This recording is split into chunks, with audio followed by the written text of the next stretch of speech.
Que faut-il penser d'un peuple qui apparaît régulièrement au fil des pages de la Bible, mais dont on n'a absolument aucune trace ni aucune mention dans les récits des auteurs grecs ou latins?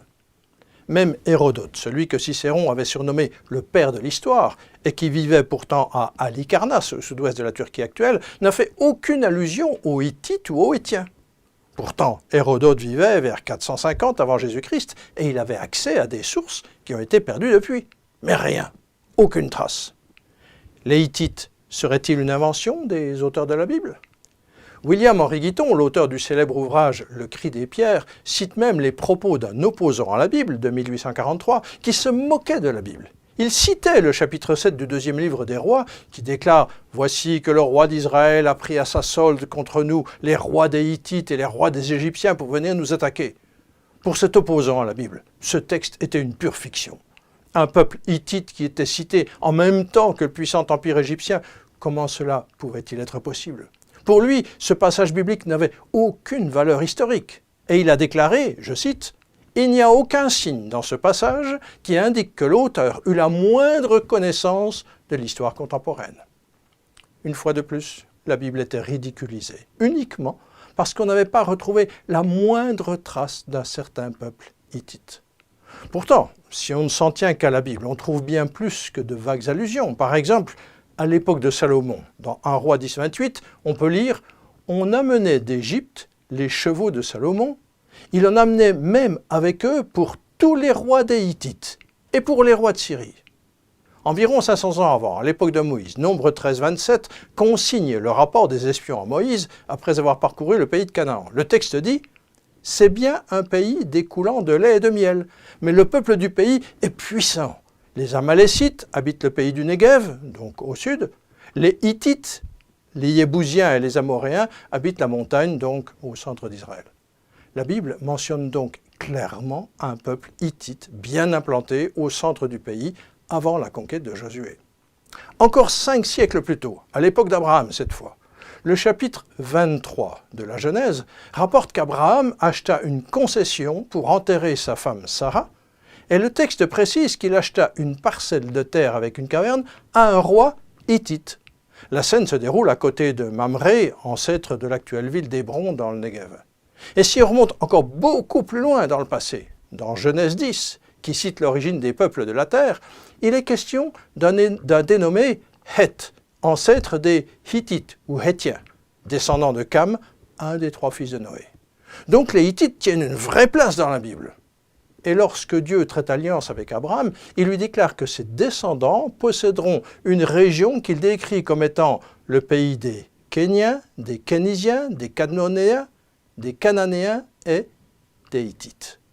15 siècles plus tard, le prophète Ézéchiel lui aussi les mentionne lorsqu'il rappelle à Jérusalem ses origines. « Par ton origine et ta naissance, tu es du pays de Canaan.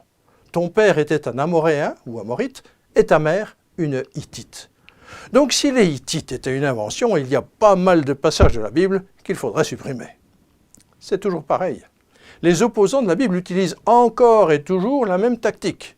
Plutôt que de simplement accepter ce que des témoins de leur époque ont consigné par écrit, ils préfèrent déclarer que puisqu'on n'a retrouvé aucune preuve de l'existence de tel peuple ou tel personnage, c'est forcément qu'il n'a jamais existé. C'est vraiment simpliste. Mais ce type de raisonnement est toujours en vigueur aujourd'hui. Alors, concernant ce peuple mystérieux, est-ce qu'on en a découvert des traces? Cette fois, c'est vraiment par hasard que les premières découvertes ont été faites. Nous sommes en 1834, en Turquie ottomane, alors que Charles Texier, un architecte français, est à la recherche des ruines de Tavium, une ancienne cité romaine qu'il recherche à partir d'indications mentionnées par Hérodote et Strabon. Arrivé au village de Bogaskoï, on lui montre les ruines colossales d'un grand rempart, avec 2 portes monumentales. Il s'y trouve un bas-relief qui représente un personnage dans un costume étrange, impossible à rattacher à un peuple connu. Texier se demande si c'est vraiment une cité romaine. À quelques kilomètres de là, on lui montre un autre monument. Plus tard, en 1948, il raconte « Rien aux alentours ne peut indiquer l'existence d'un monument de cette importance.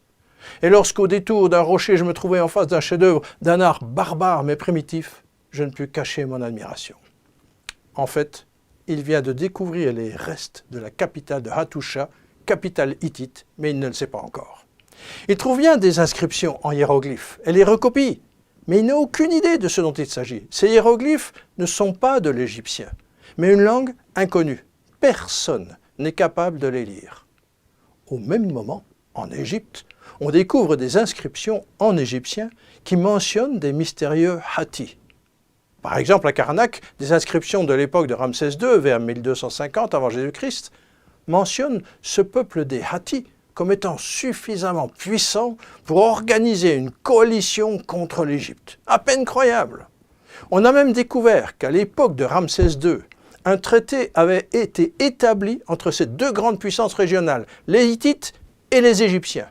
Une sorte de traité de paix, ou peut-être plutôt un pacte de non-agression mutuelle. On a retrouvé ce traité inscrit en hiéroglyphes en Égypte, à Karnak, et on l'a également retrouvé côté hittite sur une tablette d'argile en cunéiforme hittite. Ce traité figure même parmi les plus anciens traités de ce genre retrouvés à ce jour. Les chercheurs ont même découvert que Ramsès II avait accepté de prendre parmi ses épouses la fille d'un roi hittite pour s'assurer la paix avec lui. Cela démontre clairement qu'à cette époque, qui correspond au livre des Juges dans la Bible, les Hittites étaient bien présents et représentaient effectivement une puissance régionale très importante. Petit détail vestimentaire en passant, sur les bas-reliefs égyptiens, les Hittites sont représentés avec l'extrémité de leurs chaussures recourbée, ce qui est une caractéristique des peuples habitués à marcher dans la neige.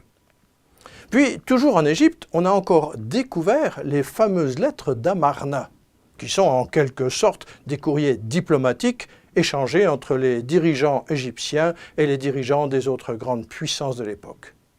Et on y a découvert des échanges entre Amenhotep III et son successeur Akhenaton avec un certain roi hittite dénommé Suppiluliuma. Par ailleurs, on peut noter que la ville de Hattusha, la capitale hittite découverte par Texier, tire son nom de Het, l'ancêtre des Hittites ou Hétiens.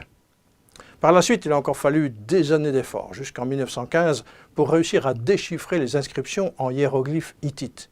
Sur ce sceau d'un roi hittite, on trouve une inscription sur le pourtour en écriture cunéiforme hittite et au centre une inscription en hiéroglyphe hittite. Double type d'écriture pour ce peuple singulier. Et au final, les spécialistes ont pu établir que ce peuple, qui avait même tenté d'envahir l'Égypte, avait exercé en fait une grande influence sur toute l'Asie mineure, ancêtre de la Turquie actuelle, et qu'il s'était même étendu en Syrie et en Canaan. Donc les Hittites non seulement ont réellement existé, mais ils n'étaient pas un vague petit clan familial, mais c'était réellement une puissance régionale de grande importance, exactement en accord avec les mentions du texte biblique. Les chercheurs ont découvert toutes sortes d'objets qui ont appartenu à ce peuple oublié, comme cette statuette en bronze d'une de leurs divinités, Teshoub, le dieu de l'orage, représenté ici debout sur un taureau, ou encore ce collier d'or raffiné qui avait dû parer le cou d'une jolie hittite vers 1300 avant Jésus-Christ. Puis les archéologues Woolley et Lawrence ont exhumé d'importants vestiges de la ville de Carchemish qui avait été identifiée en 1876 par George Smith.